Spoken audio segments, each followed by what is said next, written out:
Je me trouve sur les berges de la rivière Mara, où près de 2 millions de gnous se sont réunis. C'est ici que commence leur voyage.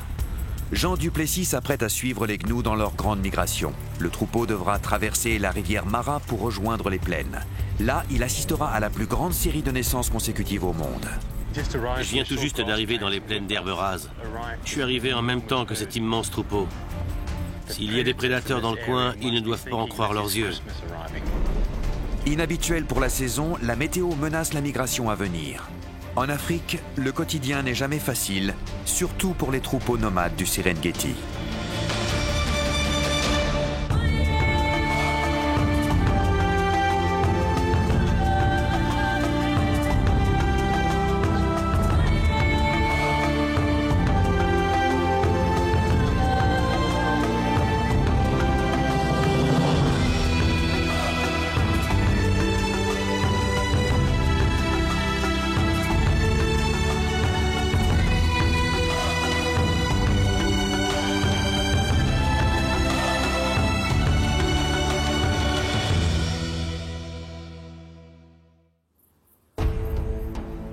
Le Serengeti est l'une des dernières régions sauvages du monde. Ce territoire de plus de 30 000 km² à l'écosystème particulièrement varié s'étend de la réserve du Masai Mara au Kenya aux terres volcaniques de la vallée du Grand Rift en Tanzanie. Il abrite près de 70 espèces de mammifères. Le Serengeti appartient au patrimoine mondial de l'humanité et a même été désigné parmi les plus grandes merveilles naturelles de notre planète. Bienvenue dans le Serengeti. Le nom Serengeti vient de la langue Maasai et signifie « plaines infinies ».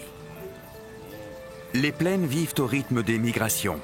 Plus de 2 millions de gnous et de zèbres se mettent en route dans un grand cycle annuel ininterrompu. 2 fois par an, les troupeaux suivent la pluie à la recherche des pâturages les plus verdoyants. Partout où des millions d'animaux sont réunis, prédateurs et charognards ne sont jamais bien loin. Chacun participe à sa manière au maintien de l'écosystème des plaines du Serengeti. Depuis 20 ans, Jean Duplessis, guide de safari et expert en faune sauvage, permet aux voyageurs d'assister à des moments clés de la grande migration. Il suit les gnous du nord du Serengeti jusqu'aux plaines d'herbes rases. C'est là que les femelles mettront bas. Le voyage des gnous démarre par la traversée périlleuse de la rivière. Je me trouve sur les berges de la rivière Mara, où près de 2 millions de gnous se sont réunis pour entreprendre un formidable périple de plus de 500 km vers le sud du Serengeti. C'est ici que commence leur voyage. À l'origine de la migration, il y a la pluie. Ces 3 derniers mois, il n'a plu que dans le nord. Mais à partir du mois d'octobre, le temps change et les orages se déplacent vers le sud. C'est ce qui incite les gnous à se mettre en route.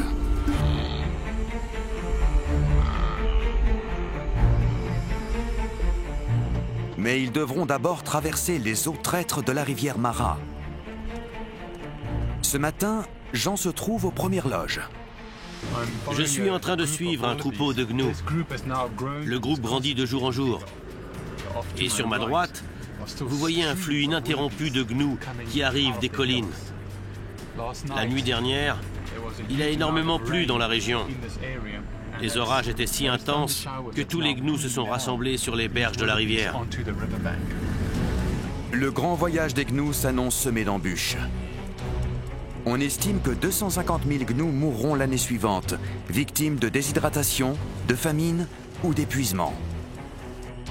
De nombreux autres périront, victimes des prédateurs comme les lions ou les crocodiles qu'ils rencontrent sur leur route. Le troupeau entre dans l'eau avec la plus grande prudence. De nombreux dangers guettent les gnous.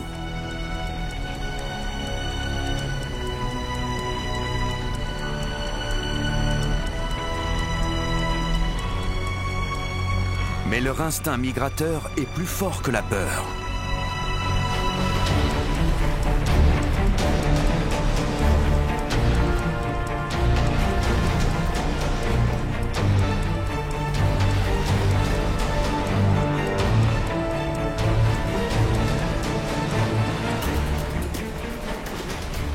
La rivière est rapidement saturée. Des centaines d'animaux se jettent à l'eau.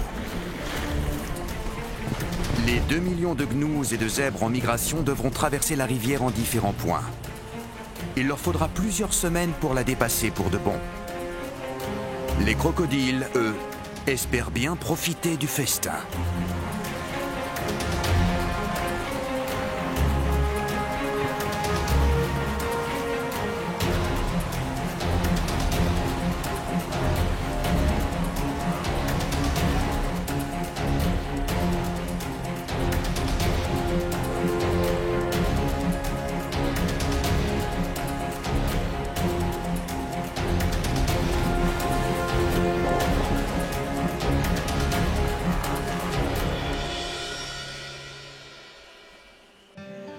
Je viens de voir un truc incroyable.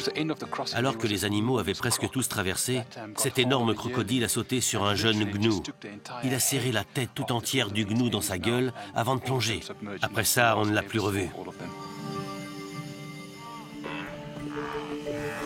Les gnous migrent des plaines du Masai Mara au nord, où ont lieu les accouplements, aux plaines d'herbe rase du sud, où les femelles mettent bas. Les troupeaux restent environ 3 mois sur chaque plaine avant que les orages ne se déplacent et qu'ils n'entament la migration inverse. La partie du Masai Mara qui appartient à la Tanzanie s'appelle le Lamai. C'est une zone particulièrement riche en prédateurs. Jean les repérera plus facilement depuis les plaines.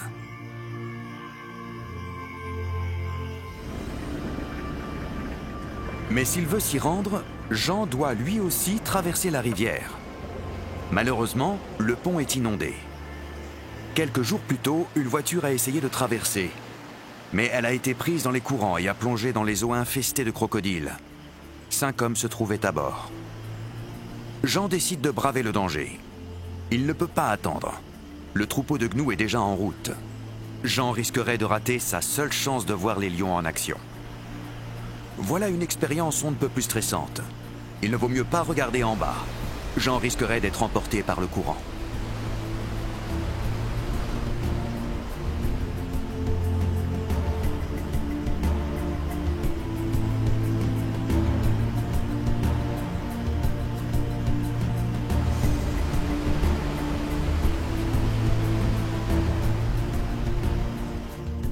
Son expérience de guide a payé.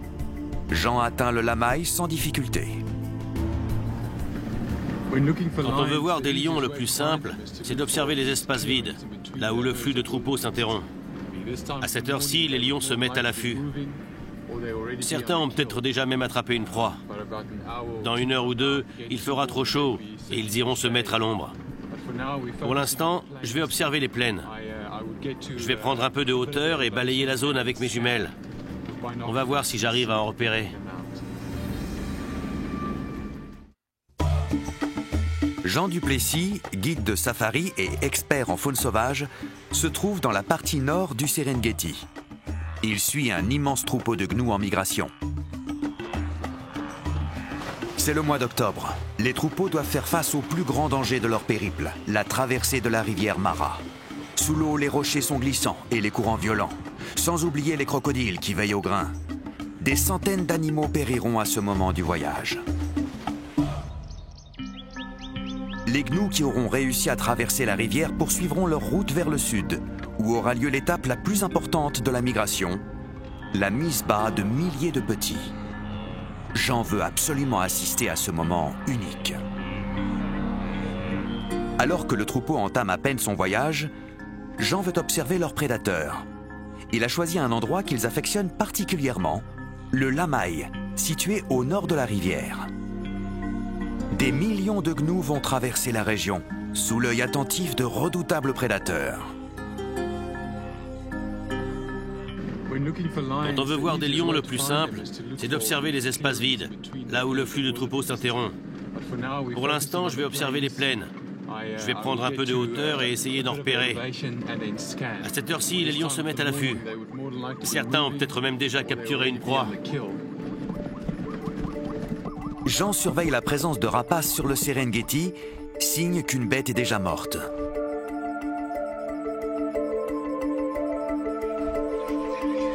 Là-bas, je vois des vautours posés sur une carcasse. C'est très certainement un gnou qui est mort depuis peu.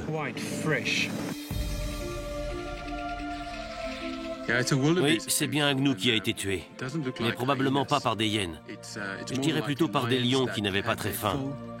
Dès le lever du soleil, les vautours repèrent les carcasses qu'ils viennent ensuite nettoyer. Ils mangent toute la chair que les prédateurs ont laissée.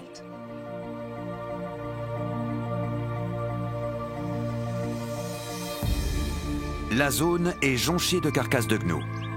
Jean veut en savoir plus sur le comportement des prédateurs dans cette zone. Il est clair que les prédateurs ici n'ont pas très faim. Là, ils n'ont mangé qu'une toute petite partie des côtes. Je vois aux morsures que c'est le travail de hyènes. Mais elles n'avaient vraiment pas faim. Sinon, elles auraient mangé beaucoup plus que ça. Surtout que les hyènes n'ont aucun mal à digérer les os comme cela. Je remarque aussi que la peau et les pattes sont encore là.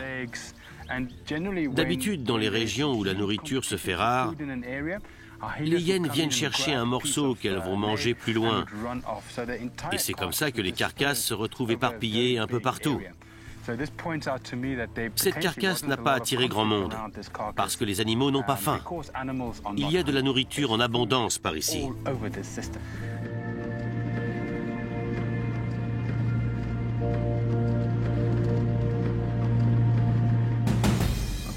Là, des hyènes se sont réunies autour d'une carcasse encore fraîche. Regardez comme elles sont voraces. J'en compte 5 ou 6 et la plupart sont encore très jeunes. Parmi elles se trouve un chacal.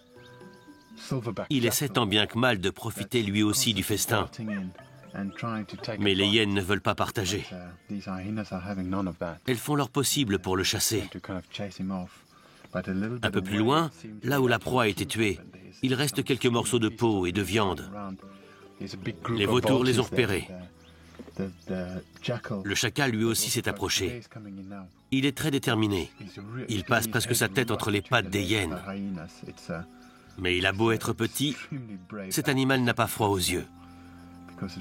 Attention, parce que si elle l'attrape, les hyènes n'en feront qu'une bouchée. Elles tolèrent sa présence jusqu'à un certain point, tout en essayant de temps en temps de le chasser. À chaque fois, il s'éloigne de quelques mètres et puis il revient. À un moment, il a attrapé un gros morceau de peau. Je crois que là, les hyènes en ont assez et elles l'ont pourchassé dans les buissons. Les hyènes consomment la quasi-totalité des carcasses. Elles ont des mâchoires hyper puissantes et de grandes dents de carnassier. Quand les lions se nourrissent, ils mangent rarement les os, contrairement aux hyènes. Là, les côtes ont presque entièrement disparu. C'est une partie très riche en viande. Ces hyènes sont bien en chair. Elles mangent à leur faim, sûrement 1 ou 2 fois par jour.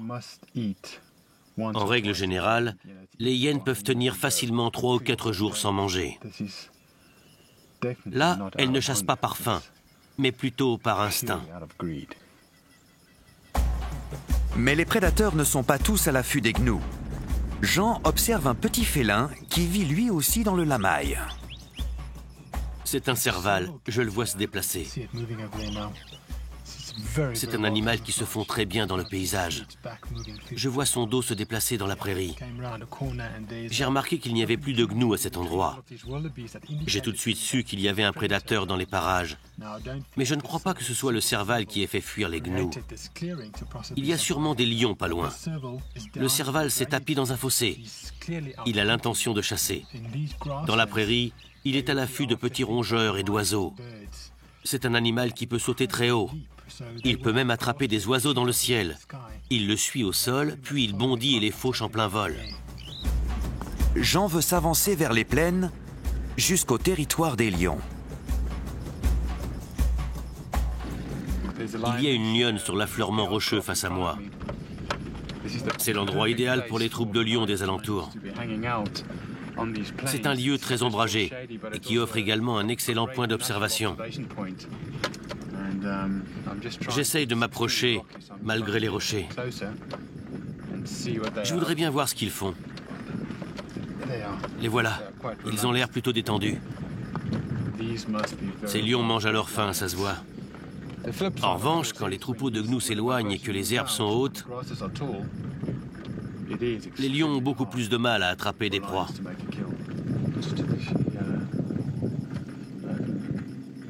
J'observe la femelle qui est allongée. Elle est âgée. Elle a les oreilles en mauvais état et la truffe très sombre, presque noire. J'en vois une deuxième. Une femelle elle aussi, mais un peu plus jeune. Il est presque midi. Jean n'a pas encore vu de prédateurs en chasse. Vu la chaleur, les prédateurs chassent plus tôt dans la matinée, quand l'air est encore frais. Jean préfère rentrer au camp. Il reviendra demain à l'aube pour observer les lions en train de chasser. Jean traverse de nouveau le pont inondé et rejoint le camp pour la nuit.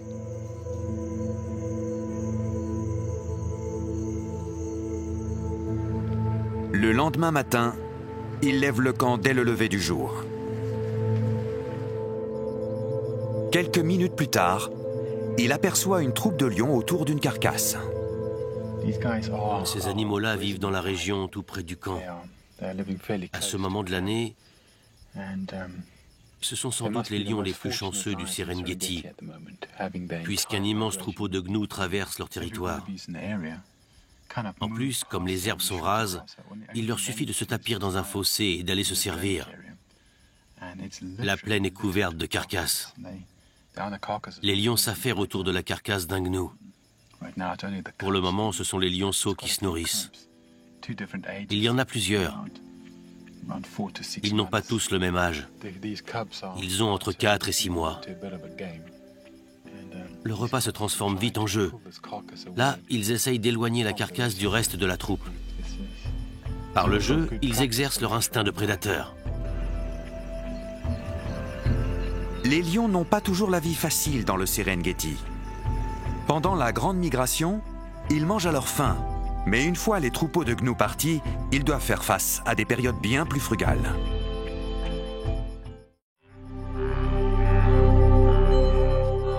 Le cycle de migration des gnous du Serengeti réveille l'instinct de survie des animaux du parc. Jean Duplessis, guide de safari et expert en faune sauvage, a assisté à l'étape la plus impressionnante de la migration, la traversée de la rivière Mara. Mais les prédateurs ne sont pas les seuls dangers qui guettent les gnous. Les courants rapides de la rivière peuvent facilement les emporter. Si le troupeau choisit mal à quel endroit traverser, des centaines d'animaux risquent de périr. Non loin de notre expert, un troupeau semble en difficulté. C'est le pire endroit possible pour traverser la rivière. Les gnous se sont tous entassés sur l'autre rive. Ils ne peuvent plus faire demi-tour. Ils sont coincés par tous les animaux morts qui les entourent. Plus bas, le long de la rivière, on voit des corps flotter. Ils vont finir entravés dans les rapides. Et derrière moi, il reste encore des centaines de milliers de gnous qui attendent tous de traverser à cet endroit.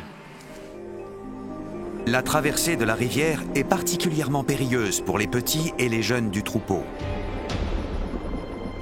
Pour les adultes, c'est une chose de traverser une rivière où il y a autant de courants.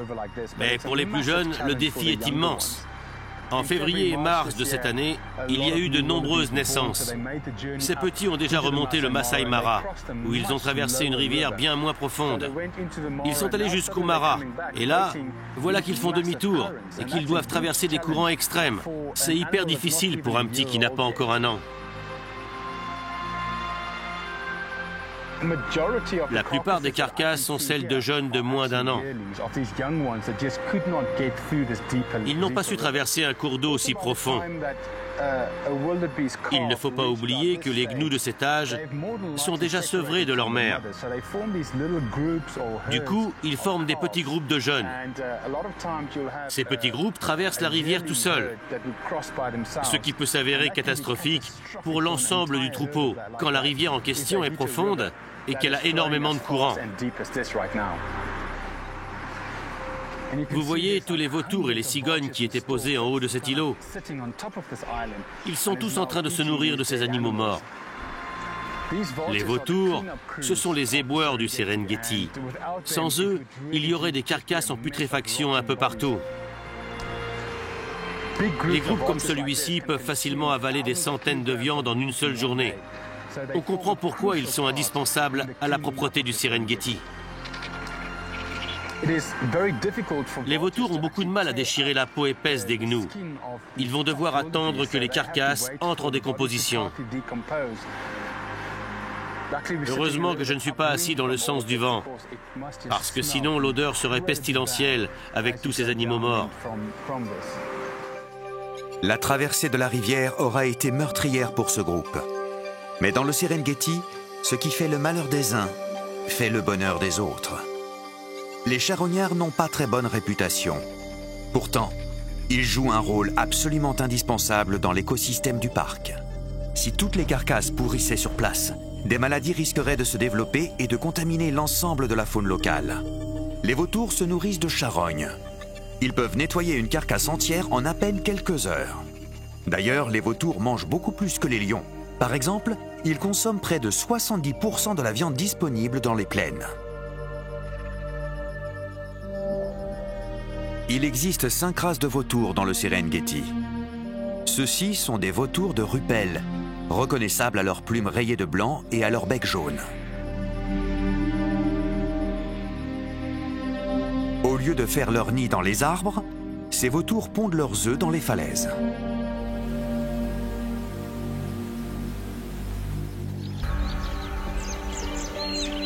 Les vautours se rassemblent dans une zone située à 120 km au sud-est de la rivière Mara, sur le territoire Maasai. Jean a rendez-vous avec un guide Maasai. Ensemble, ils iront dans les falaises, observer les nids de ces rapaces.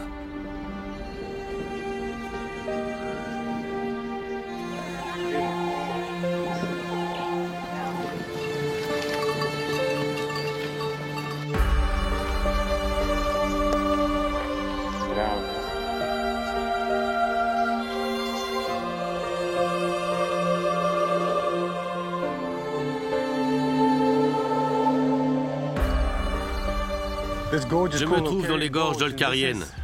C'est ici que les vautours de Rupel viennent pondre leurs œufs. Les falaises que vous voyez derrière moi sont couvertes de fientes. Ils viennent sans doute pondre leurs œufs ici depuis des siècles. C'est un lieu idéal pour eux, parce que la falaise n'est pas lisse. Au contraire, elle est couverte de centaines de petits rebords. Les nids des vautours sont rudimentaires. Ils ne se composent que de quelques brindilles entassées.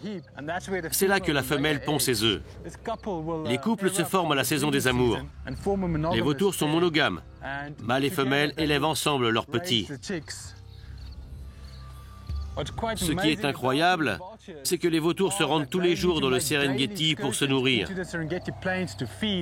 En ce moment, et chaque fois que la grande migration traverse les plaines d'herbes rases, ils n'ont qu'une 50aine de kilomètres à parcourir.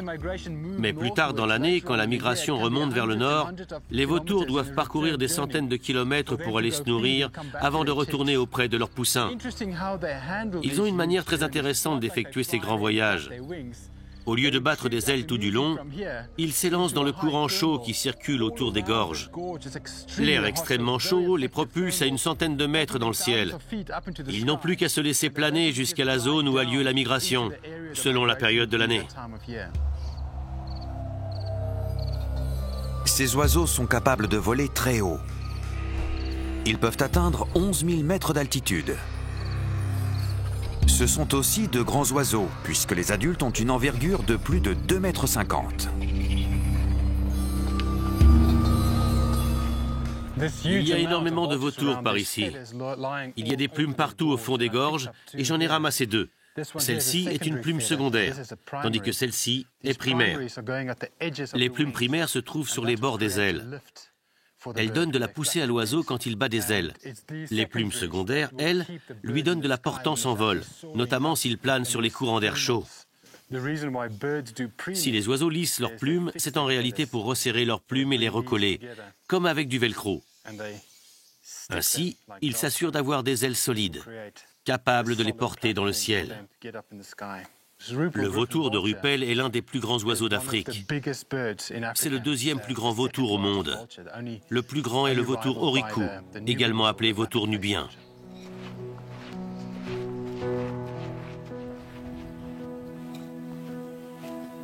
C'est à cet endroit que les gorges se resserrent. Quand il y a des inondations, toute cette partie devient très profonde. C'est incroyable quand on y pense. Ces gorges existent depuis des centaines de milliers d'années. D'ailleurs, on n'est pas loin du berceau de l'humanité, les gorges d'Olduvai. Je suis sûr que des hominidés se sont promenés par ici. Ils sont sans doute venus chercher de l'eau à la saison sèche et pendant les centaines de milliers d'années qui ont suivi.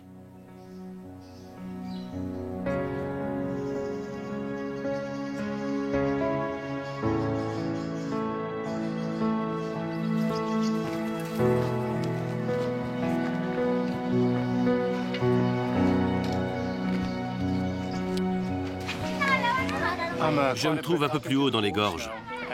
Voilà la raison pour laquelle ces gorges sont si importantes pour le peuple Maasai. On y trouve toujours de l'eau, sous la forme de petits bassins. Les gens y abreuvent leur bétail. Ils puisent aussi de l'eau qu'ils rapportent au village. C'est d'ailleurs la tâche principale des ânes. Ils transportent l'eau d'endroits reculés comme ici jusqu'au village. L'eau qui se trouve ici est plutôt réservée à la consommation humaine, tandis que les ânes boivent celle qui se trouve plus bas.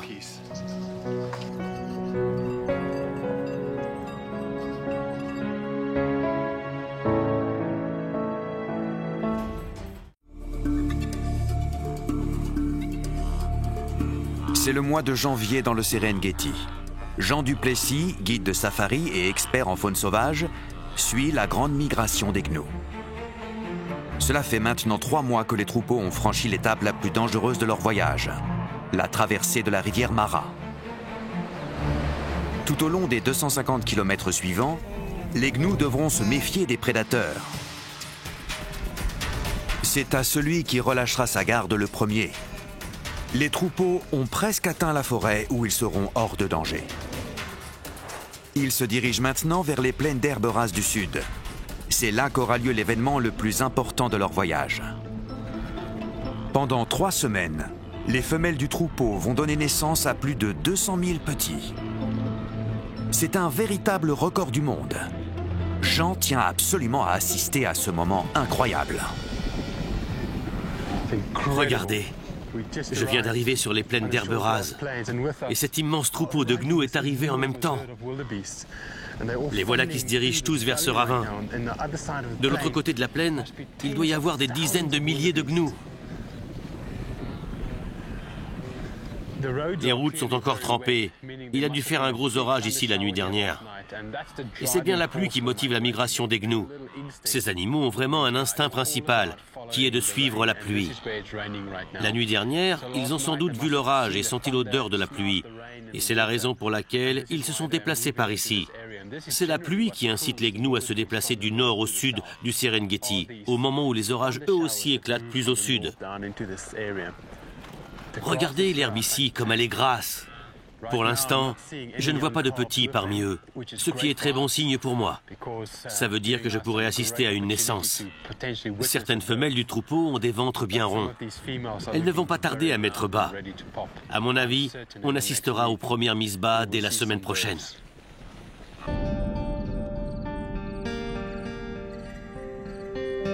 Mais ce n'est pas parce qu'il se trouve en ce moment près des gnous que Jean pourra suivre le troupeau. Les gnous ont beau se déplacer par millions, ce sont des animaux très réactifs. Le troupeau tout entier pourrait être parti au petit matin. D'autre part, certaines zones du parc sont interdites d'accès à l'homme, y compris à Jean. Si les gnous décident d'entrer dans une de ces réserves, Jean ne pourra pas assister aux naissances.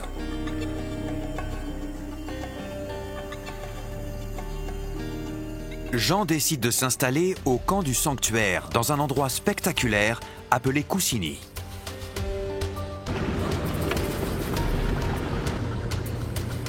Du camp, il bénéficiera d'un point d'observation unique sur la migration. Et grâce à sa position centrale, Jean pourra rapidement se rendre sur place dès que les premières femelles mettront bas. Malgré son plan a priori parfait, Jean ne peut lutter contre Mère Nature. La journée s'annonce maussade. Un énorme orage formé par une tempête tropicale au large de la Tanzanie file droit sur lui.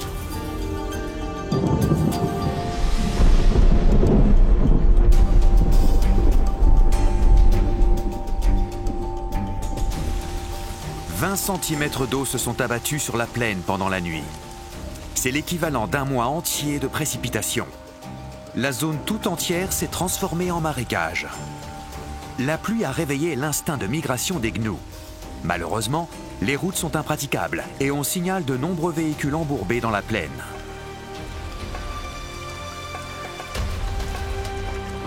Mais Jean ne peut pas attendre. Il risquerait de perdre le troupeau. Il décide d'affronter les éléments.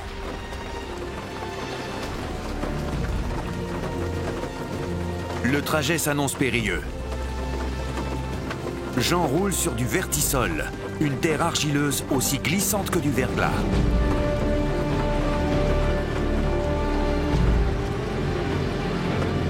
Il ne faut jamais s'arrêter. La voiture patinerait et Jean ne pourrait plus repartir.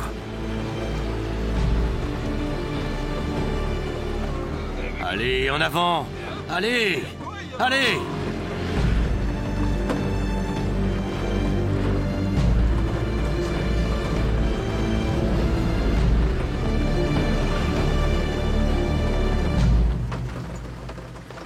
C'est pas terrible.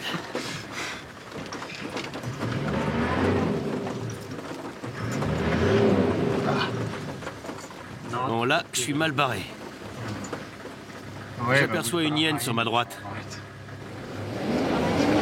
Mais ça ne m'aide pas beaucoup pour le moment.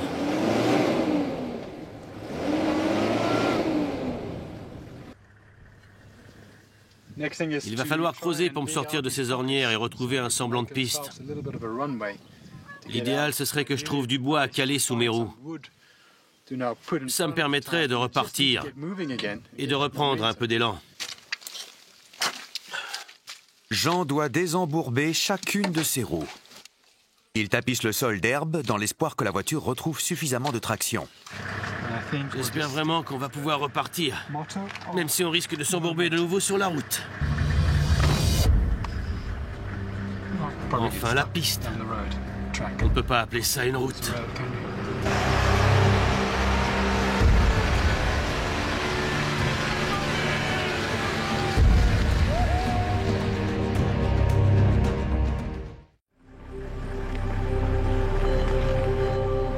Jean Duplessis, expert en faune sauvage, suit les troupeaux de gnous tout au long de leur migration annuelle dans le Serengeti. Dans quelques jours, aura lieu l'événement le plus important de leur voyage. Pendant 3 semaines, les femelles gnous du troupeau vont donner naissance à plus de 200 000 petits lors de ce qui constitue la plus grande série de naissances consécutives au monde. Un gros orage a transformé les plaines d'herbes rases en marécages. Les gnous se sont remis en route. Jean se trouve dans une zone appelée Morukopi, d'où il espère assister à la mise bas. En attendant l'arrivée des troupeaux, Jean part à la découverte des richesses géologiques de la région. Cette région s'appelle Morukopi. Le mot kopi vient du néerlandais et fait référence à ces affleurements rocheux. Il y en a un peu partout autour de moi. En fait, je me trouve sur une ligne de faille dans la vallée. La vallée s'est comme déchirée sous la pression du magma qui poussait pour atteindre la surface. Au lieu de ça, il a fini par se solidifier sous terre. En refroidissant, il a formé ces incroyables rochers. Au fil des siècles, l'érosion a bien fait son travail. Et on voit maintenant apparaître les roches magmatiques. Les animaux aiment s'y réfugier, notamment les lions. De très nombreuses troupes de lions vivent à Moru. Jean ne tarde pas à découvrir la troupe dominante, menée par 2 mâles. J'observe 4 lionceaux dans la troupe. Ils ont entre 2 et 3 mois. Ces temps-ci, les lions n'ont eu que très peu de proies à se mettre sous la dent. Ils ont traversé une période très difficile, surtout quand on sait qu'ils ont dû nourrir 2 lionceaux si jeunes. Quand ils vont voir des millions de gnous débarquer sur leur territoire, je crois qu'ils vont s'en donner à cœur joie. Les lions ont beau être surnommés les rois des animaux, ce sont en réalité les femelles qui contrôlent le territoire. Elles assurent également la cohésion du groupe. Elles élèvent les lionceaux et chassent. Chaque troupe compte habituellement 5 ou 6 femelles et leurs petits. C'est sans doute le moment idéal pour les lions d'avoir des petits dans la partie sud du Serengeti. Tout autour, les plaines sont de plus en plus sèches. Il n'y a qu'à Morukopi qu'il reste encore des prairies d'herbes grasses. D'ici une semaine, les gnous vont débarquer. Avec tous les troupeaux qui circuleront bientôt ici, les lions pourront de nouveau chasser. Ils disposeront d'une source permanente de nourriture. Mais si les femelles contrôlent le territoire, ce sont les mâles qui dirigent la troupe. Dans certaines zones, on trouve 2 mâles dominants dans une même troupe. C'est ce qu'on appelle une coalition. Les 2 mâles dominants protègent le groupe. Ils empêchent notamment les incursions de lions nomades. La migration des gnous offre une source de nourriture abondante. Les lions nomades suivent les troupeaux, prêts à se saisir de proies et à défier les mâles dominants sur leur route.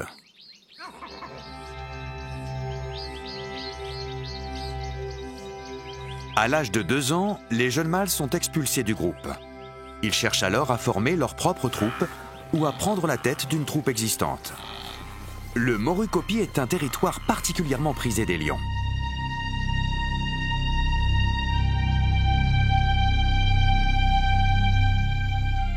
Le lendemain matin, Jean se lève de bonne heure. Il repère immédiatement la menace qui guette la troupe résidente. Je viens de voir 3 mâles nomades. Ils ont environ 3 ans. Je le vois à leur crinière encore petite, même si eux ont déjà leur taille adulte. Ils ont capturé une proie la nuit dernière. Celui-là transporte son repas. Je crois que c'est un gnou. Non, c'est un jeune zèbre. Oui, un petit. Ce qu'on remarque dans les groupes de 3 mâles ou plus, c'est qu'ils sont toujours de la même famille. Ces 2-là sont frères. Ça se voit. Ils ont exactement le même âge et des crinières identiques. Ces mâles n'ont que 3 ans. Ils sont trop jeunes pour défier 2 mâles dominants. Pourtant, tous les 3 semblent chercher la bagarre. Je les trouve déjà courageux de se promener à la vue de tous. Les lions nomades cherchent sans cesse à se faufiler sur le territoire d'un mâle dominant,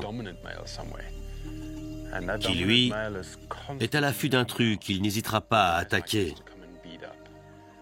En règle générale, un lion devient dominant lorsqu'il a 5 ou 6 ans. Mais ces 3 gros lions pourront sans problème défier tous les mâles d'une troupe quand ils auront 4 ans ou 4 ans et demi.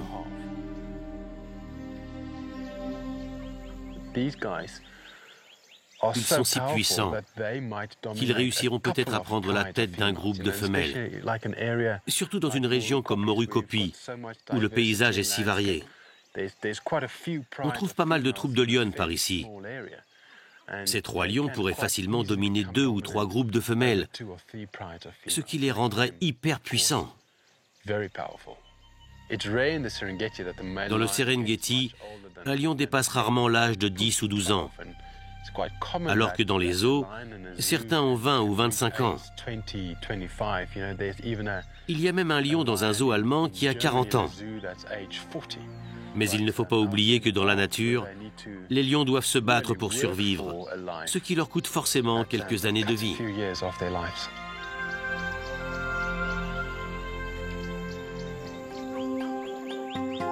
Quand un lion prend la tête d'une troupe, il tue tous les lionceaux présents pour faire de la place à ses futurs petits. Les petits de cette troupe sont déjà âgés de quelques mois. Les femelles comptent sur les 2 mâles pour assurer leur survie. Les 3 lions s'affronteront-ils? La nuit risque d'être mouvementée à Morukopi.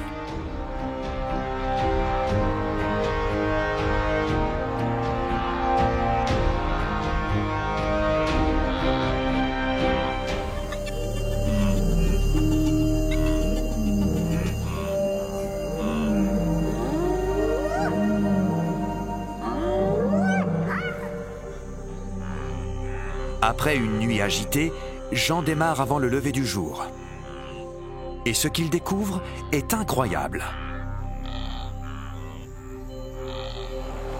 Comment ils ont fait pour arriver si vite? Je me trouve actuellement sur les plaines d'herbes rases. Et au cours de la nuit dernière, des centaines de milliers de gnous se sont installés ici. Hier, il n'y en avait quasiment aucun. Et là, il y en a partout. On ne voit que ça. Des gnous à perte de vue, par centaines de milliers. Voilà une bonne nouvelle pour Jean. Il avait peur que les gnous ne se soient déplacés vers une zone interdite à l'homme. Il n'aurait alors pas pu assister à la Misbah. Mon but reste toujours d'assister à une naissance. Pour l'instant, je ne vois pas de petits autour de moi, ce qui est bon signe. Dès que les femelles mettent bas, ça va très vite. Surtout que les femelles donnent toute naissance en même temps, histoire de brouiller les pistes et d'empêcher les prédateurs de profiter de la situation. Jean n'est pas le seul à observer le troupeau. Il a repéré les lions dominants de la troupe résidente et il semble que la bataille de la nuit dernière a été violente. Ils sont tous les deux en très mauvaise forme. Il y en a un qui a un œil au beurre noir et l'autre qui boite. Malgré leurs blessures et la fourrure qu'ils ont perdue dans leur crinière, ils ont apparemment remporté leur bataille contre les lions nomades. Même si un mâle dominant est blessé au combat, il a tout de même la chance de profiter d'une place privilégiée dans le groupe.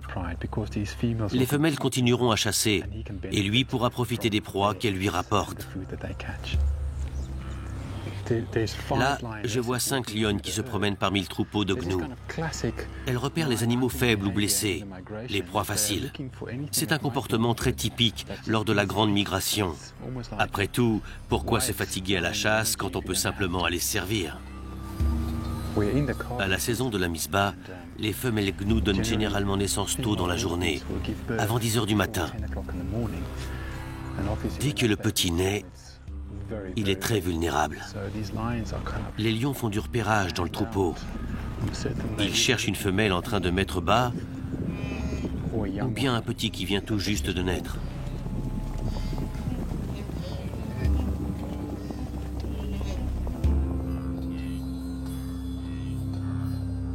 Pour l'instant, les lions n'ont pas attaqué. Mais ils ont faim, ça se voit. Ils vont devoir se mettre à la chasse aujourd'hui. Sans doute en fin d'après-midi, quand la température aura un peu rafraîchi. Je les soupçonne de se diriger vers l'un des rochers près de l'eau. Ils savent que les gnous iront s'y abreuver. Les lions vont certainement les attendre là-bas dans l'espoir d'en attraper un.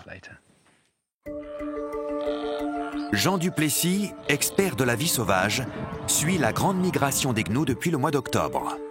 Les 2 millions d'animaux qui composent le troupeau ont commencé leur voyage par la traversée des eaux traîtres de la rivière Mara. Des centaines d'entre eux y ont perdu la vie. C'est le mois de février. Les gnous qui ont réussi à traverser la rivière ont atteint les plaines d'herbes rases, où les femelles s'apprêtent à mettre bas. Ce sera la plus grande série de naissances consécutives au monde. Je viens d'avoir un coup de fil d'un de mes chauffeurs. Il dit qu'il a vu 2 femelles mettre bas. On va se rendre sur place au plus vite. Parce que dès que la Misbah commence, ça va très très vite. Si les gnous mettent bas très tôt dans la journée, avant 10 heures du matin, ce n'est pas par hasard. Le petit a besoin du reste de la journée pour se reposer et reprendre des forces, s'il veut pouvoir courir et échapper aux prédateurs à la tombée de la nuit. Jean se rend sur place. Ses clients, son guide et lui-même sont aux premières loges. On vient de voir une femelle. Il y a déjà une patte qui dépasse. Elle est en train de mettre bas.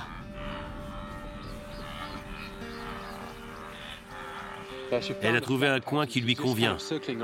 Elle tourne en rond. Les femelles préfèrent mettre bas à un endroit où les herbes ne sont pas trop hautes. Elle se sait en sécurité parmi le troupeau. Son petit sera très vulnérable. À cette heure de la matinée, les hyènes, les lions et beaucoup d'autres prédateurs sont déjà aux aguets. Ils sont particulièrement attentifs aux proies faciles, comme un petit qui vient tout juste de naître.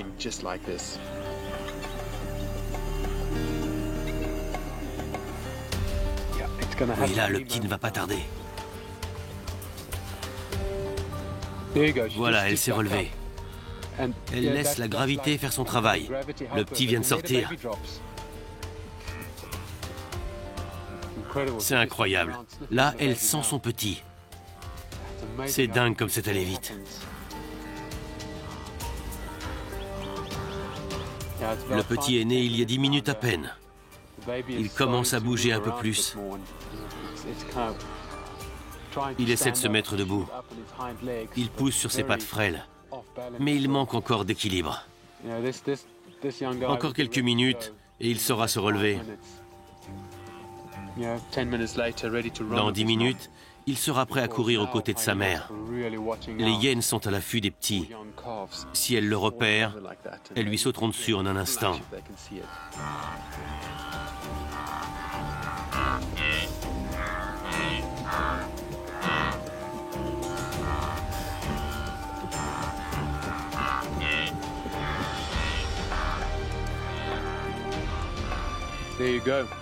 Dans quelques mois, ce petit sera suffisamment costaud pour entreprendre la migration vers le nord. En juillet-août, il devra traverser la rivière Mara. C'est incroyable de se dire que ce petit animal si fragile devra, dans 6 mois à peine, traverser une rivière infestée de crocodiles de 3 ou 4 mètres de long. Sans compter qu'il devra aussi parcourir 400 km de savane où vivent des hyènes, des lions et d'autres prédateurs en tout genre. Pendant 3 mois, Jean a suivi la première étape de l'incroyable voyage des gnous, de la traversée de la rivière Mara à la mise bas dans les plaines. Des millions d'animaux se sont mis en route. Leur mouvement migratoire est indispensable à l'écosystème du Serengeti. Le passage des gnous est primordial pour les prairies, les insectes, les oiseaux et les prédateurs du parc.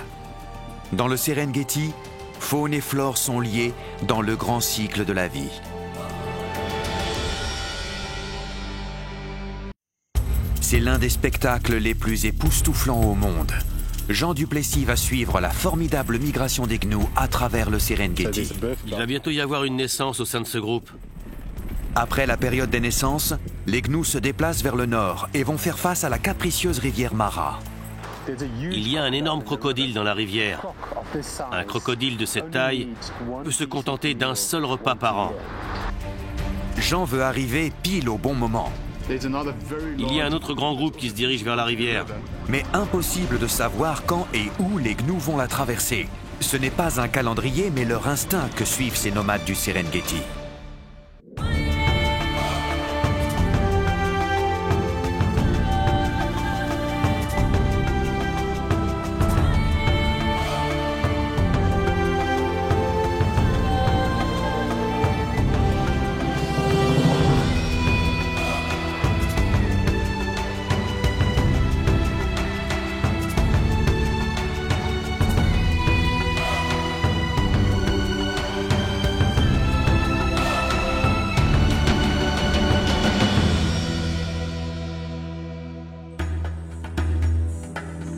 Le Serengeti est un écosystème très ancien et préservé de la main de l'homme.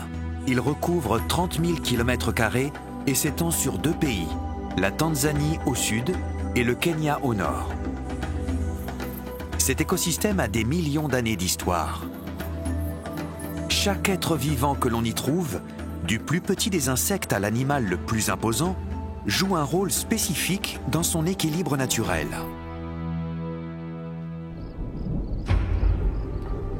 L'événement le plus marquant de cet écosystème est la migration des gnous. Et l'élément déclencheur de ce grand voyage est la météo. Courant octobre, des nuages orageux s'accumulent et la pluie se déplace vers le sud. C'est le signal de départ d'une des migrations animales les plus extraordinaires de notre planète. Tout part de la réaction d'un seul animal. Puis, poussé par l'instinct naturel, le reste du troupeau suit. C'est un voyage périlleux. Nombreux sont les prédateurs qui les attendront en chemin. Il leur faudra aussi traverser l'impétueuse rivière Mara, où les gnous mourront par milliers.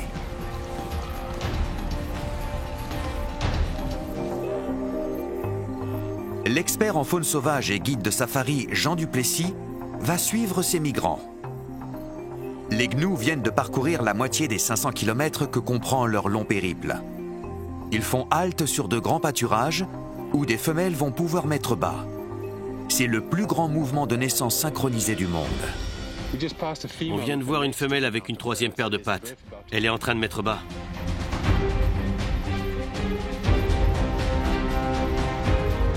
Elle s'est trouvée une zone relativement plate et elle fait les 100 pas. Elle a choisi la sécurité en mettant bas entourée de ses congénères. En effet, les hyènes, les lions et autres prédateurs sont aux aguets, prêts à sauter sur la moindre occasion.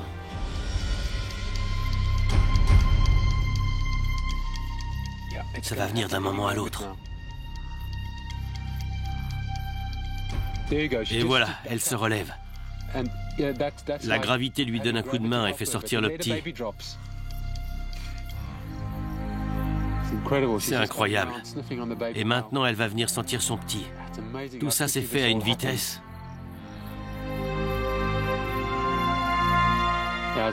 Ça doit faire 5 ou 10 minutes qu'il est né. Et le petit commence à remuer. Il essaie de se mettre debout en poussant sur ses pattes arrière. Mais elles sont très instables. Dans 5 minutes, il aura déjà plus d'assurance.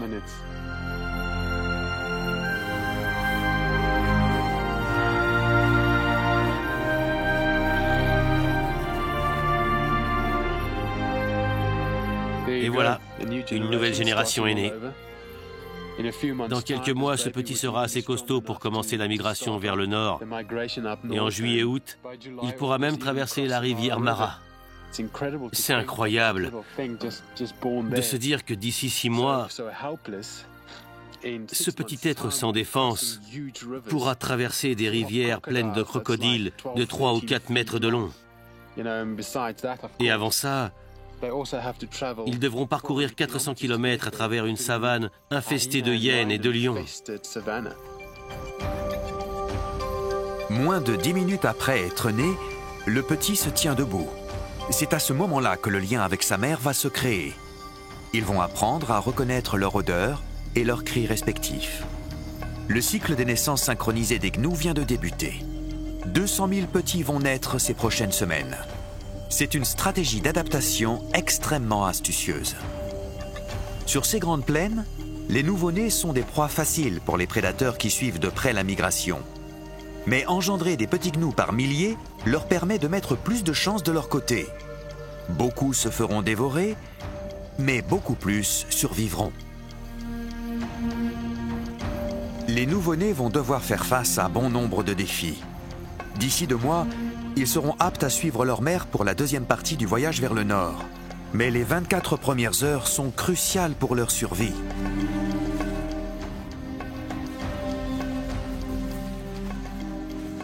Et avec autant de naissances en si peu de temps, la première journée est éprouvante. Il y a un point d'eau un peu plus loin. C'est l'un des seuls dans la zone. Donc tous les animaux l'ont trouvé. Ils se régalent.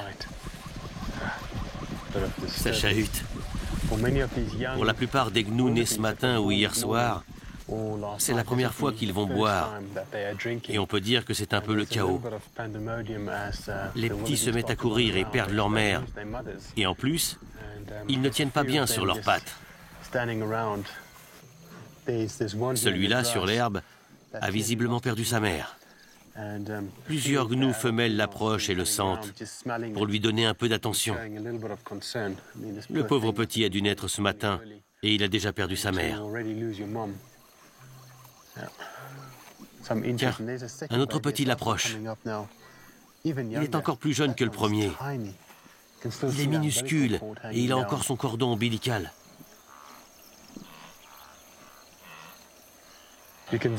Plusieurs femelles viennent renifler ces petits perdus. Et elles les rejettent aussitôt qu'elles savent qu'ils ne sont pas à elles. Les gnous ressemblent beaucoup aux chauves-souris ou aux flamants roses. dans le sens où la mère reconnaît la fréquence du cri de son petit. Il n'est pas rare pour les nouveau-nés de se perdre, mais ils finissent toujours par retrouver leur mère.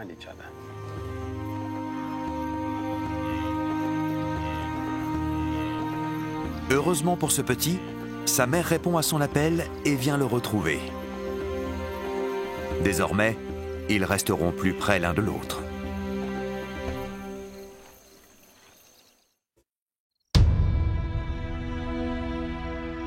Jean Duplessis, expert en faune sauvage et guide de safari, est au cœur des plaines du Serengeti pour suivre la longue migration des gnous.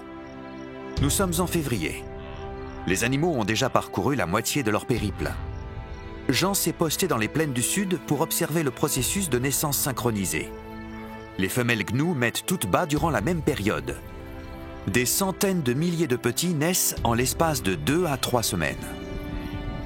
Pour cette espèce nomade, c'est une excellente stratégie de survie.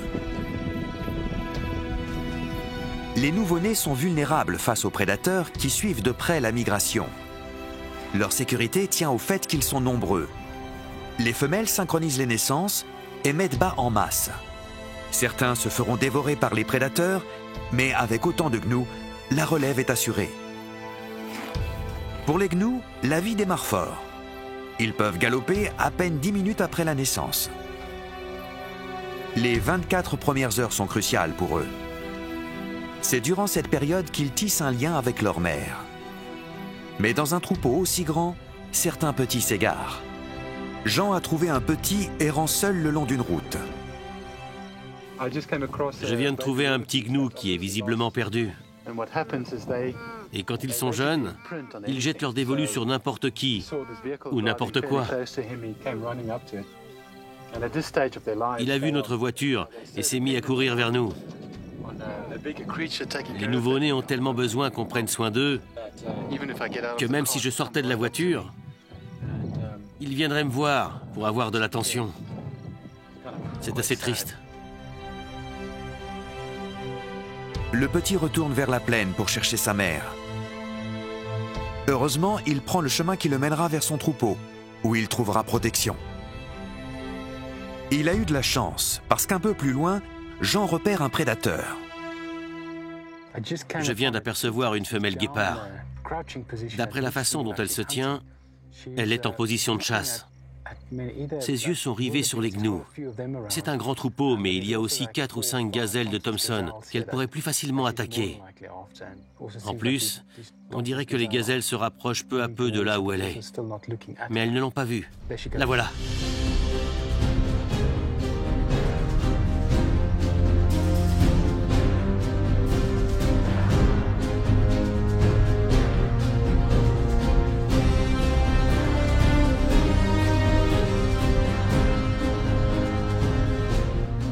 Je pense qu'elle n'a pas su choisir laquelle elle allait attaquer.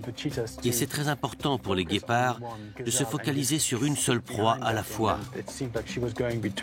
Elle s'est ruée sur 2 groupes différents et a manqué sa chance. La femelle guépard a perdu sa proie. Et il fait maintenant trop chaud pour en chasser une autre. Elle décide donc de s'éloigner et se met en quête d'un coin d'ombre. Elle va retrouver ses petits. Apparemment, c'est le seul endroit ombragé par ici. Il s'agit en fait d'une voiture de safari garée derrière nous. Les petits se sont abrités en dessous. Elle s'apprête à les rejoindre. Il n'y aura pas de déjeuner pour les petits guépards, peu importe. Ils auront encore plus de temps pour jouer. La mère a rejoint ses petits sous le véhicule. C'est le seul coin d'ombre à des kilomètres. Alors ils se contentent de ce qu'ils ont. Il y a 3 petits. Ils sont très joueurs. Et apparemment, ils aiment les pneus de cette voiture.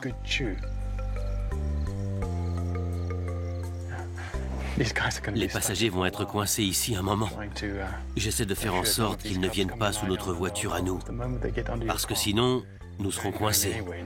Ces guépards ont l'air de vouloir rester sous la voiture. Alors j'espère que les passagers ont prévu leur repas. Ou alors, ce sera eux le repas.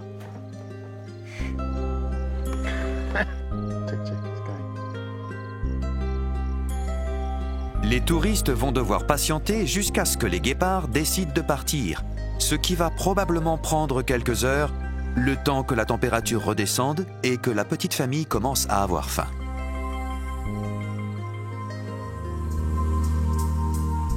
Les gnous vont passer les prochains mois dans les plaines, où ils pourront se nourrir d'herbes tendres et s'occuper de leur nouveau-né. Mais bientôt, la pluie va se déplacer vers le nord et va pousser le troupeau à reprendre la route. La migration des gnous n'est pas seulement un événement majeur dans les plaines du Serengeti. C'est la clé de l'équilibre de cet écosystème. Durant toute l'année, le passage de millions de gnous a un impact considérable sur le paysage. Les animaux broutent l'herbe comme autant de tondeuses à gazon et permettent à de nouvelles herbes de pousser et à la vie de perdurer. Mais ces millions de gnous laissent une trace de leur passage. La plupart de leurs excréments contribuent à fertiliser la terre et donc à renouveler la flore. Mais il y en a tellement que la nature a trouvé la solution pour ne pas que les plaines en soient envahies. Dans le Serengeti, une armée de minuscules soldats se met à l'œuvre. Ce bousier est en train de modeler une boule à partir d'excréments de zèbres. C'est incroyable de pouvoir assister au processus de A à Z. Le bousier prend un morceau de fumier et sélectionne avec soin d'autres morceaux qui viendront s'ajouter à son œuvre. Il utilise ses pattes en forme de pelle pour aplatir le tout et en faire une boule compacte. Maintenant, il va faire rouler sa boule et essayer de la recouvrir de terre pour en faire un écrin très résistant qui protégera son œuf et qui deviendra ensuite une larve. Ah tiens, voilà, c'est époustouflant. Cette boule fait à peu près 10 fois la taille de ce bousier, mais il arrive à la faire rouler. Et il va la faire rouler sur une distance relativement longue en plus. Et encore une fois, le but est de couvrir cette boule d'excréments encore humide de terre. L'activité des insectes est vitale pour l'écosystème. À l'image des paysages grandioses du Serengeti, même les plus petites créatures font les choses en grand. On trouve des structures de boue et de glaise à travers toute l'Afrique. Elles sont l'œuvre des termites. Ces architectes, bien que minuscules, jouent un rôle crucial. On pourrait penser que ce sont les 2,5 millions d'animaux qui migrent, qui mangent le plus d'herbes. Mais les vrais champions, ce sont eux. Au sein d'une colonie de termites, il n'y a pas de mâle ou de femelle. En théorie, ce sont toutes des femelles stériles. Mais elles ont un système de catégorisation. Et d'après ce que je vois, chacune a une fonction qui lui est propre. Il y en a qui apportent de la boue pour faire le terrier, et d'autres qui ramassent des feuilles mortes. Il y a aussi ces grosses termites, les soldats, qui passent entre les autres et secouent la tête. C'est une sorte de signal, et je suis sûr qu'il est perturbé par ma présence. Il est en train de prévenir les autres qu'il y a quelque chose qui les approche. Leur seul but est de défendre les plus vulnérables d'entre eux. Les termites moissonneurs ne transportent pas les feuilles mortes grâce à leurs mandibules.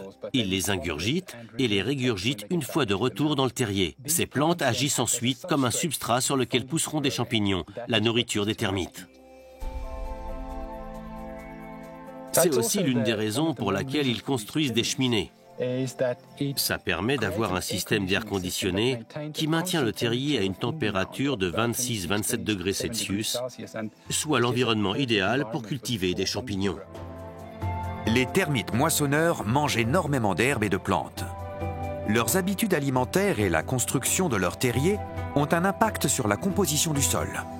En Afrique, on trouve une multitude de terriers différents et la plupart sont souterrains.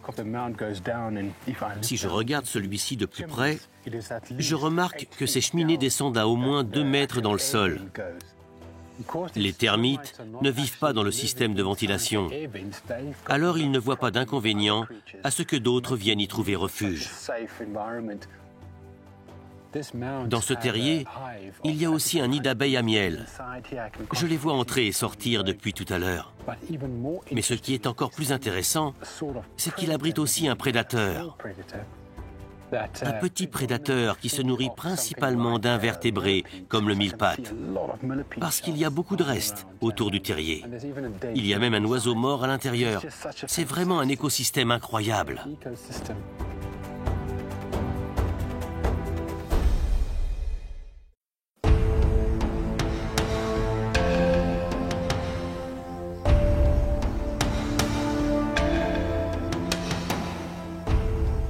Les plaines d'herbes rases du sud du Serengeti commencent à s'assécher. Les pluies se déplacent vers le nord et, comme à chaque fois, l'instinct du gnou le pousse à les suivre. Leur instinct leur dit que les pluies les mèneront vers des pâturages plus riches.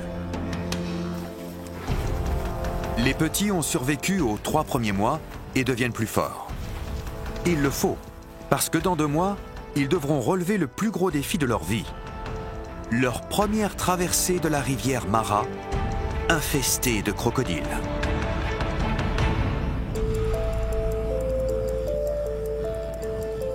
Le guide de safari Jean Duplessis observe ce troupeau à plusieurs étapes de leur périple annuel.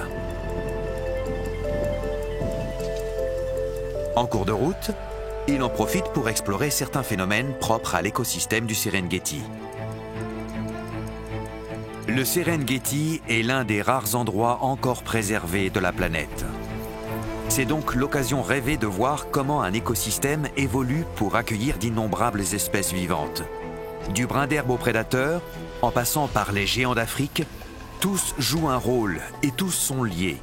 Si l'un d'eux disparaît, c'est tout l'écosystème qui s'en trouve déséquilibré.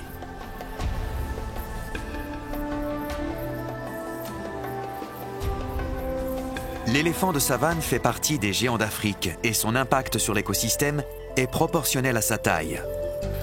Les éléphants sont de gros mangeurs de feuillage. Et leur rôle dans ce système symbiotique est d'entretenir la savane et les zones boisées en réduisant la densité d'arbres, empêchant ainsi les forêts d'envahir les plaines. Certaines espèces développent un mécanisme de survie en attirant ou en repoussant certaines créatures. Les arbres produisent des feuilles ou des fruits très nutritifs pour encourager les animaux à les manger. Les animaux sèment ensuite des graines recouvertes d'un engrais naturel. Mais la surproduction peut être néfaste pour les arbres. Alors certains d'entre eux ont trouvé le moyen d'empêcher les éléphants et les girafes de trop manger. Voici un acacia tortilis. C'est l'un des arbres les plus communs du Serengeti. Ses feuilles sont des plus nutritives et la girafe en raffole. Il existe plus de 800 espèces différentes d'acacias dans le monde. La plupart sont dénuées d'épines. Mais en Afrique, beaucoup ont développé cette particularité afin de se protéger des animaux trop gourmands. Néanmoins, la girafe trouve quand même le moyen d'éviter ce piège. Grâce à sa langue préhensile, elle peut contourner les épines et arracher les feuilles. Les girafes sont très futées et elles font tout ce qu'elles peuvent pour survivre dans un environnement parfois très aride. Autre fait étonnant, ces acacias ont de très petites feuilles. Et il y a une raison à cela. C'est qu'elles peuvent absorber plus de lumière du soleil tout en évitant de perdre trop d'eau. Ainsi, l'arbre est plus apte à survivre dans un environnement sec et aride. Même une activité aussi banale que la baignade peut avoir un impact sur un écosystème, car tout y est connecté. Nous sommes au cœur du Serengeti, là où il y a de l'eau toute l'année. Et nous avons repéré un groupe d'éléphants venus se désaltérer. Les adolescents sont très enthousiastes. C'est l'occasion pour eux de se rafraîchir et de s'amuser. Dans un écosystème équilibré, même une activité en apparence insignifiante, comme la baignade, peut impacter d'autres espèces. Plus les éléphants pataugent dans cette mare, plus celle-ci devient profonde. Elle pourra donc accueillir plus d'eau et plus d'animaux pourront en profiter. Il y a un éléphant qui est en train de se frotter comme il se doit. C'est un bon moyen de se débarrasser des tiques. Il prend un peu de boue et frotte pour décoller les tiques. Voilà, il a terminé. C'est important pour les éléphants de se baigner régulièrement. Ils ont 2 fois plus de peau qu'il n'y paraît parce qu'elle est toute ridée. En se roulant dans l'eau, même boueuse, de l'eau s'infiltre dans les plis et ça va leur permettre de garder une bonne température quand ils seront sur les plaines parce qu'il y fait très chaud en pleine journée. Voilà une femelle.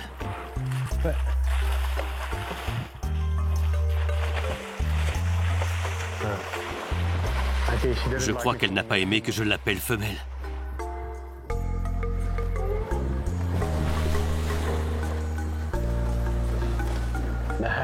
Ils se lavent et se frottent minutieusement. C'est une sorte de spa pour eux, cette mare. Ce doit être un endroit très prisé, les jours de grosse chaleur, ou comme aujourd'hui.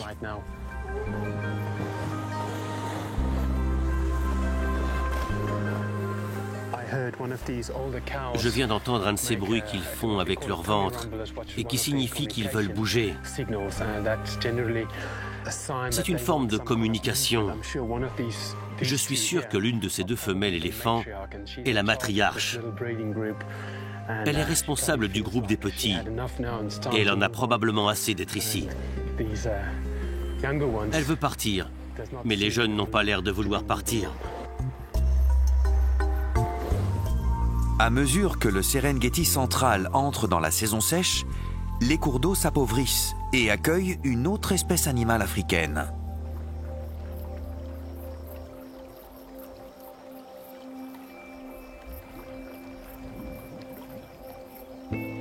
Derrière moi se trouve le fleuve Orange, l'un des nombreux fleuves périodiques du Serengeti. C'est un cours d'eau qui longe les plaines et qui devient le fleuve Orange pendant la saison des pluies. Là-bas, il y a une sorte de barrage et les hippopotames ont l'air de bien s'y amuser. C'est un endroit très apprécié des touristes, d'où on peut souvent observer des groupes d'hippopotames. Malheureusement pour eux, la saison sèche gagne du terrain et toute cette eau va finir par disparaître. Ça peut être catastrophique pour les hippopotames si on atteint des pics de chaleur. Heureusement, si c'est le cas, ils ont une solution de secours pour les aider à tenir quelques jours. Ils sécrètent leur propre crème solaire. On appelle ça de la sueur de sang. Ils enduisent leur corps de ce liquide rougeâtre qui leur permet de tenir jusqu'à 5 jours en attendant la pluie. Ces hippopotames-là n'ont pas toujours la vie facile, contrairement à leurs congénères qui vivent dans la rivière Mara au nord du Serengeti. Parce que là-bas, c'est une rivière qui est alimentée toute l'année.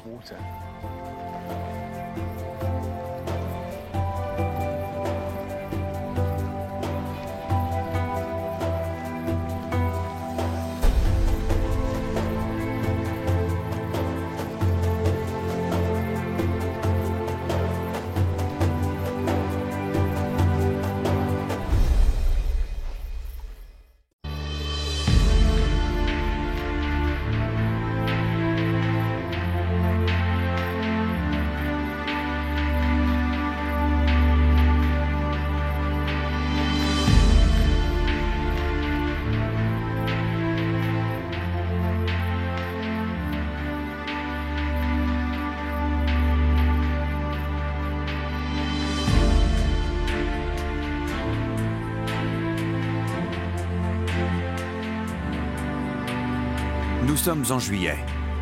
Dans le Serengeti, les gnous ont commencé leur migration vers le nord en direction du Kenya. Les nouveau-nés deviennent chaque jour un peu plus forts.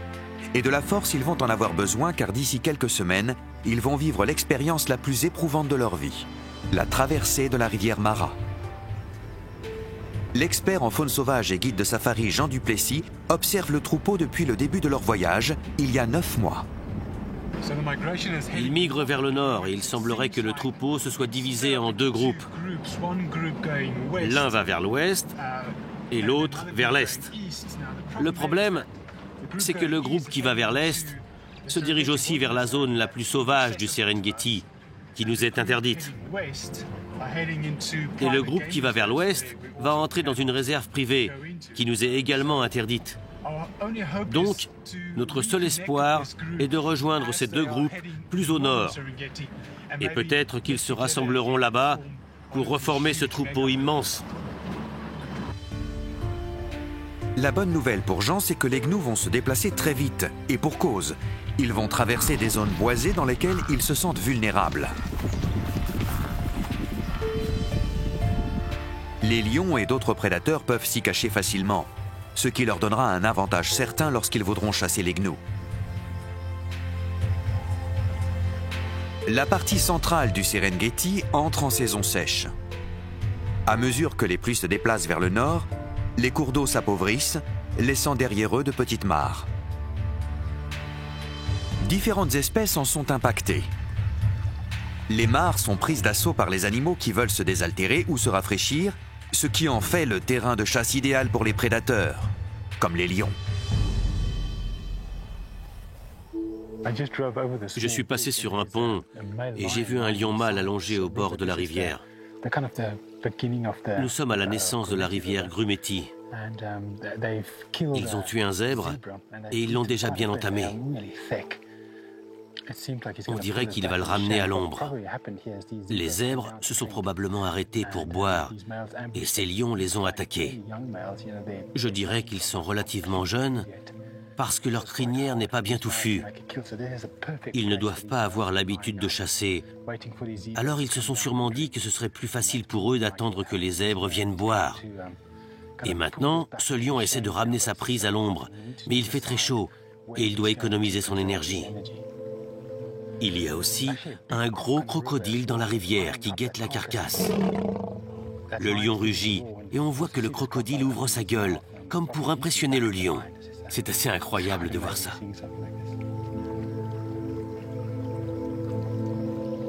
Dans l'eau, les crocodiles sont dans leur élément et ce sont des chasseurs vifs et agiles. Mais ils ne sont pas aussi efficaces sur la terre ferme. Lorsque la rivière s'assèche, les crocodiles perdent la plupart de leurs avantages et ils doivent donc devenir des charognards s'ils veulent manger. Il ne restera rien de la carcasse. Il y aura toujours un animal qui viendra manger lorsque son prédécesseur aura pris ce qu'il voulait.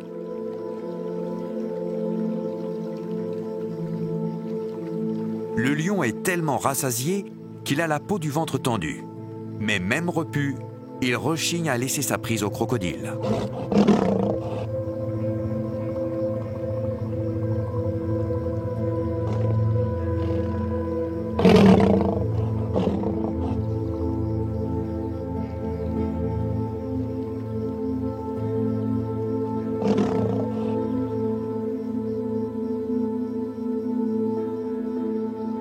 Le jeune lion s'éloigne.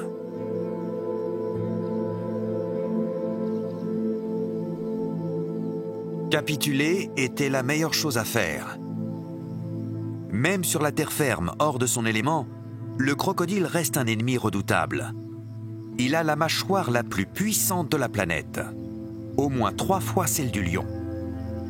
Tandis que les crocodiles de cette rivière font tout ce qu'ils peuvent pour se trouver un dîner, leurs congénères de la rivière Mara sont dans leur élément et attendent sagement le festin annuel.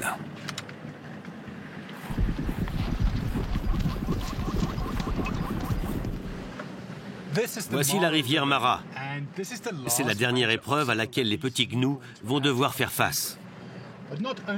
Non seulement les gnous vont devoir traverser et se voir décimés de plusieurs milliers d'entre eux, mais ils vont aussi devoir éviter les crocodiles qui les attendent patiemment depuis 1 an.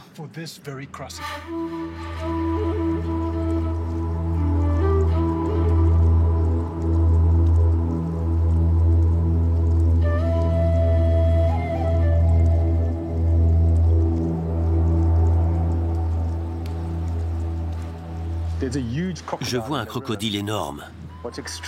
Ce qui est intéressant chez les crocodiles, c'est que ce sont des animaux à sang froid. Et donc, ils n'ont pas besoin de se nourrir tous les jours pour maintenir leur corps à bonne température. Un crocodile de cette taille peut se contenter d'un seul repas par an. Les crocodiles du Nil sont les créatures qui se rapprochent le plus de ce à quoi ressemblaient les dinosaures géants. Leur apparence n'a pas changé depuis cette époque. Et ils sont la preuve que le mode de vie d'un animal est déterminé par son anatomie.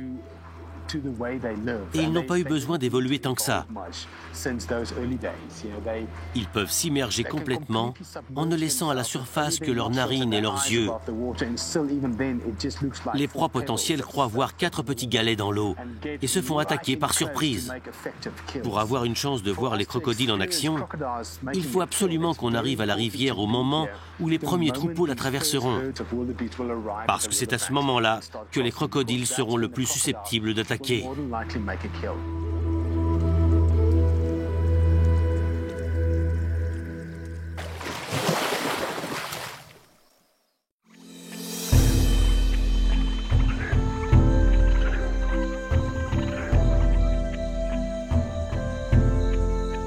Le mois d'août est arrivé et bientôt les troupeaux de gnous seront de retour à la rivière Mara.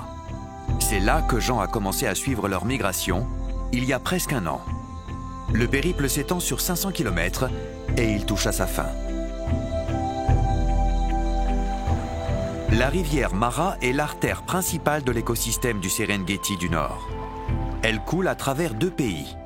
Elle prend naissance dans les hauteurs du sud du Kenya, serpente jusqu'à la frontière tanzanienne, pour finir sa course dans le lac Victoria. Son flot continu divise le parc en 2. Les gnous se dirigent vers de grandes étendues d'herbes tendres, de l'autre côté de la rivière, où ils passeront les 3 prochains mois.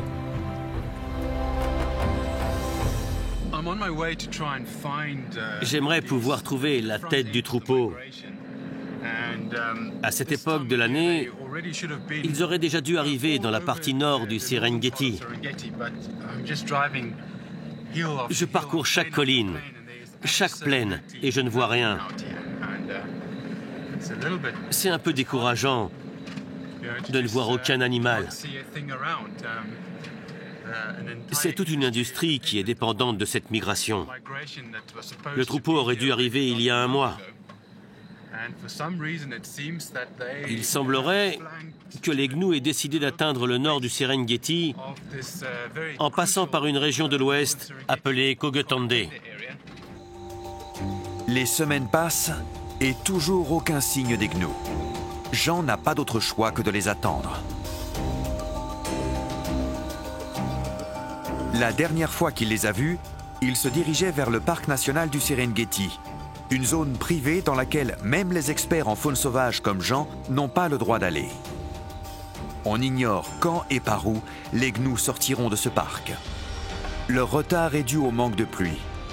En effet, les gnous suivent le mouvement des pluies. Mais lorsqu'il n'y en a pas, l'herbe qui aurait dû devenir verte et tendre reste jaune et sèche. Bientôt, des nuages de pluie se formeront à l'horizon, gorgés de l'eau évaporée du lac Victoria. Petit à petit, ils se transformeront en nuages orageux et finiront par déverser leur pluie salvatrice.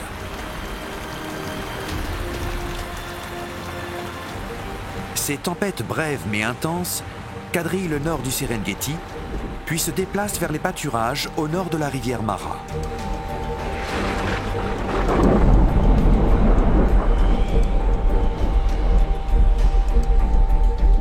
Seuls quelques jours de pluie suffisent à faire revivre la terre. Elle retrouve rapidement son tapis de verdure. Il ne manque plus que l'arrivée des gnous.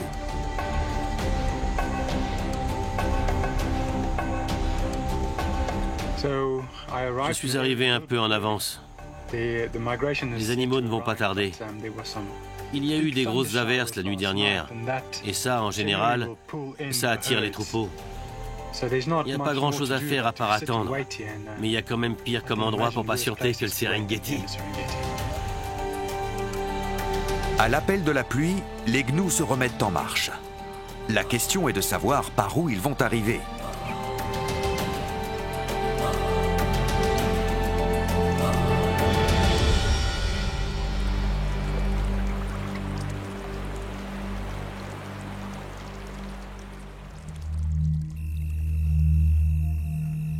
Le lendemain matin, Jean se lève aux aurores pour tenter de localiser le troupeau qui l'attend.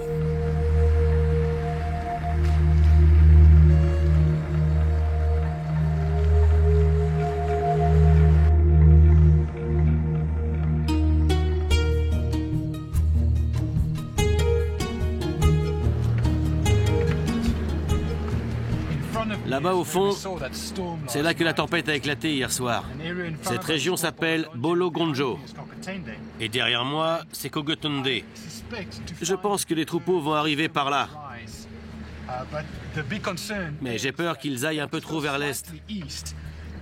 Parce que dans ce cas, ils arriveront au Kenya et ils traverseront la rivière dans le Masai Mara. Ce qui veut dire que le nord de la Tanzanie ne verra pas passer les troupeaux cette année. Le Kenya n'est qu'à quelques kilomètres dans cette direction. Mais pour y aller, on est obligé de faire un détour par Arusha. Donc il faut compter 2 jours de voiture pour aller dans le Masai Mara. J'espère que les animaux qui sont normalement devant nous bifurqueront vers l'ouest et redescendront un peu pour traverser la rivière côté tanzanien. Mais Jean n'aura pas attendu longtemps. Non loin de là, il voit les gnous qui arrivent. Ils sont tellement nombreux qu'ils dominent les collines environnantes. On a traversé un petit cours d'eau et on a vu tous les gnous qui descendaient pour boire. Il est à peu près midi. Il fait très chaud, il y en a des milliers. Ils se dirigent vers la rivière Mara pour la traverser. La question est maintenant de savoir où ils vont la traverser. Iront-ils côté Kenyan ou resteront-ils en Tanzanie?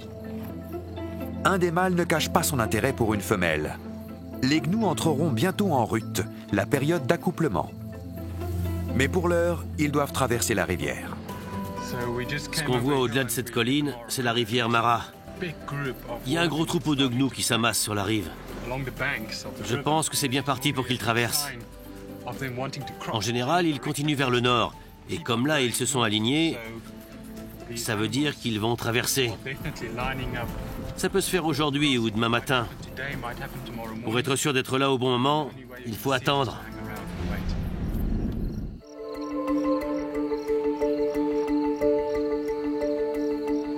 La migration des gnous est l'un des spectacles les plus époustouflants du monde animal. Ils passent leur vie à se déplacer et chaque année, ils voyagent d'un bout à l'autre du Serengeti. Nous sommes en août et les gnous vont vers le nord. Leur périple s'achève avec la traversée de la rivière Mara, infestée de crocodiles. Ce qu'on voit au-delà de cette colline, c'est la rivière Mara. Il y a un gros troupeau de gnous qui s'amasse sur la rive. Je pense que c'est bien parti pour qu'ils traversent. Ça peut se faire aujourd'hui ou demain matin. Pour être sûr d'être là au bon moment, il faut attendre. Jean poursuit son observation. Il y a 6 mois, de nouveaux gnous sont nés.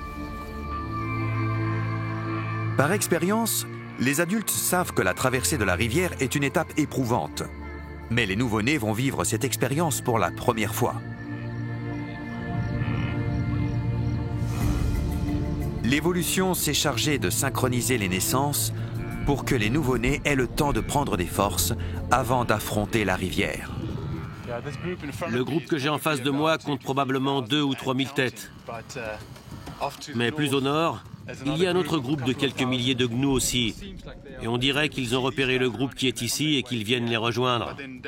On a aussi un 3e groupe plus au sud. Et eux aussi viennent vers la rivière. Donc je pense que je suis très bien placé pour observer ces 3 groupes. En fonction des événements, On en suivra un de plus près. Jean est arrivé pile au bon moment. Le deuxième groupe de gnous qui vient de l'ouest est sorti de la zone protégée et de Kogetende. Ils arrivent dans sa direction. La traversée s'annonce mouvementée. Malgré la présence de milliers de gnous sur la rive, les crocodiles restent tranquilles. Tous les passages potentiels sont passés en revue par les leaders, qui évaluent les chances de survie du troupeau. Ils finissent par se décider et un gnou courageux s'avance, entraînant avec lui ses milliers de congénères.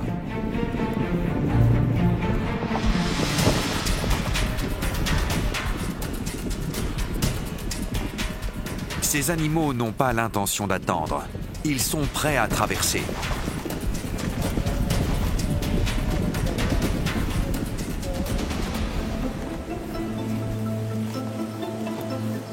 Le premier gnou s'élance, accompagné de son petit.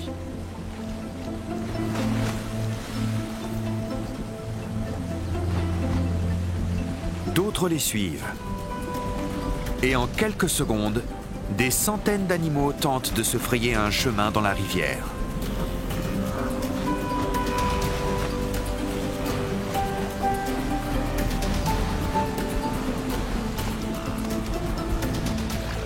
Toute cette agitation attire les crocodiles. Il y a des gnous qui traversent la rivière depuis ce matin. Et 2 ou 3 crocodiles se dirigent vers eux.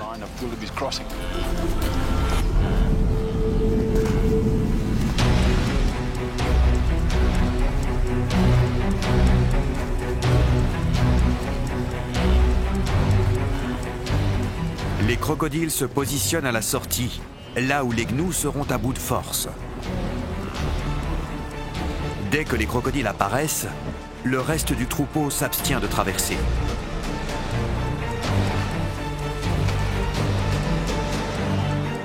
Deux crocodiles s'attaquent à une jeune gnou.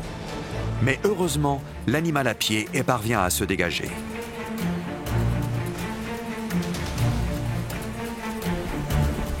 Les gnous se réfugient sur la terre ferme.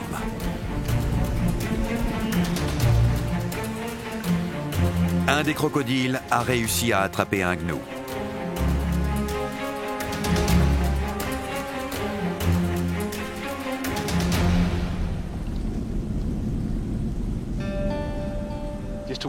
Vers la fin de la traversée, un énorme crocodile a attaqué un jeune gnou qui tentait de monter sur le rivage. Il l'a tiré vers le fond et un deuxième crocodile s'est invité. Il a littéralement arraché la tête du gnou et tous les autres sont arrivés.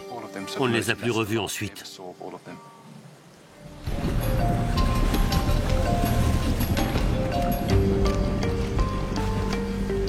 Face à autant de crocodiles, les gnous décident de traverser la rivière un peu plus loin.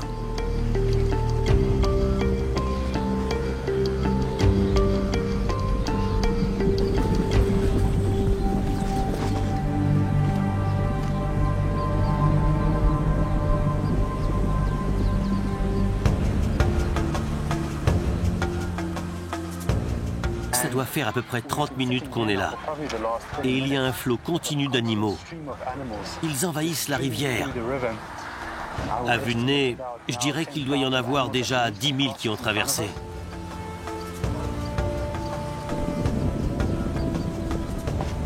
Les gnous passent toute leur vie en troupeau nomade dans le Serengeti. Constamment en déplacement, ils ne s'arrêtent que brièvement avant de repartir pour suivre la pluie en quête de vert pâturage. Ils sont en quelque sorte devenus les jardiniers des plaines, même s'ils sont nombreux à tomber entre les griffes de prédateurs en chemin. Cet écosystème a évolué naturellement, il est parfaitement équilibré. Chaque brin d'herbe, chaque créature qui foule cette terre, chaque oiseau qui fend cette terre, joue un rôle capital dans le cycle de la vie des plaines du Serengeti.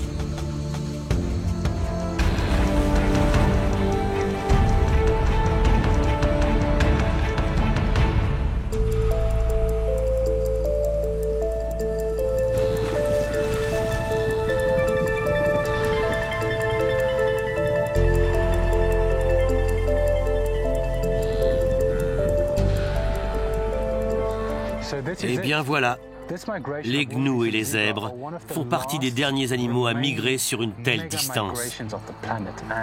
Et c'est parce que le Serengeti est resté intact que cette grande migration est possible. Les gnous ont traversé la rivière et sont maintenant au Kenya. C'est là que leur circuit s'arrête. Et c'est là qu'il va reprendre, car d'ici quelques mois, ils vont redescendre vers le cœur du Serengeti, là où la pluie entamera un nouveau cycle.